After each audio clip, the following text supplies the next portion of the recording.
All right, YouTube Nation. Hey, Josh out here actually in Ottawa County, Ohio. But hey, check this one out right here. 24 by 32, 10 feet tall. All right, in this little video, I'm gonna share with you some specs on this. As you probably can see, it's a muddy site, but some interesting, a smaller building. All right, 24 by 32, 10 feet tall, post frame building. But you can see some custom features. So let's get right into this. You can see right out here front on the gable, that's a 10 by 10 slider, custom built there. You can see that black and white. All right, and then also on the back end right here, this is gonna be built as well, but actually that's a 10 by 8 as well. So these guys, they're gonna have made look a little cluttered right here, but they'll clean this up. All right, and then also right there, those sliders, they need to be formed as well. I'd love to have a completed video. We may get back up here and film one, but those are actually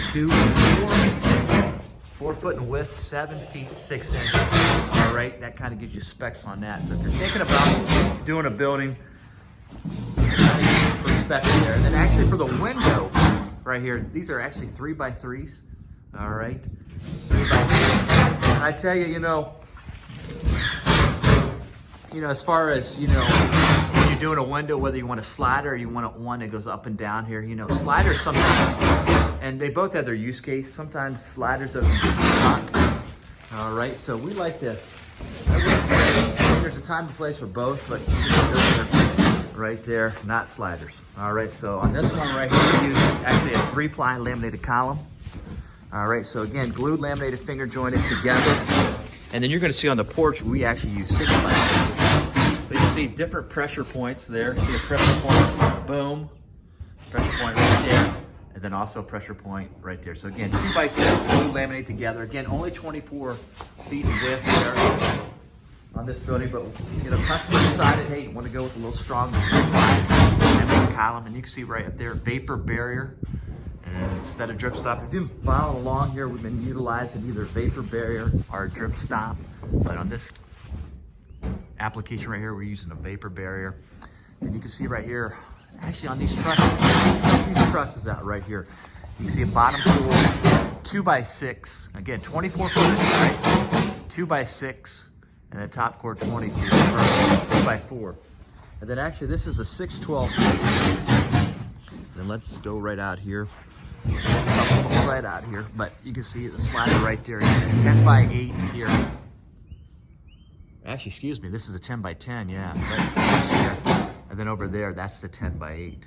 All right, so kind of gives you an idea there. You see Ottawa County zoning right here, 2 by 4s. Again, those are 2 foot on center right there. All right, spacing. So what we use as far as the top beam header there, you can see a 2 by 8 top beam header, but actually we use a 4-inch RSS bolt right up there. See that RSS bolt? See what we do, trusses are 4 foot on center. So if we don't notch it on the laminated column, you can see we put that 2 by 6 right in there. See how we do that? Actually, knock that out with 4 screws. So you can see how we stagger that RSS right there, those bolts here. The reason pretty self-explanatory. Again, you don't want to crack, chip the wood there, so you want to stagger your bolts on your top beam head. Right. So that kind of gives you an idea. Let's take a look at the porch again. This porch out here actually is 10 foot in width. So it's going to be a cute little building. And you can see we put 6 by 6s there. Again, we backfill. What we use here, 411 stone. Kind of give you an idea. So we set that post down in there on a concrete cookie. All right. And if you've been following along, actually we did a commercial building. We did obviously poured footers, but on this building right here, obviously we drilled down. Frost line in Ohio is 48 inches. All right. Depending on where you're at, obviously frost line is going to vary, but we put these posts actually on a concrete cookie, and then we backfill it obviously with stone, not dirt. All right, but we backfill it. You can see that with stone. We use a 401. This is like a highway burn mix. You can see here the porch, 10 feet tall. But actually, you can see it's a dual pitch. You can see a 612.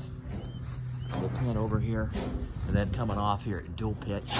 All right, and these mono trusses right here, 10 feet. So, again, these sliders right here, again, 4 feet in width, 7 feet 6. Kind of give you an idea, and they got to be built out as well. So, kind of gives you specs, kind of gives you an idea. If you're thinking about building a 24 by 32 in your backyard or garage setup, all right, this kind of gives you an idea as far as the setup and the dimensions. So any comments always welcome.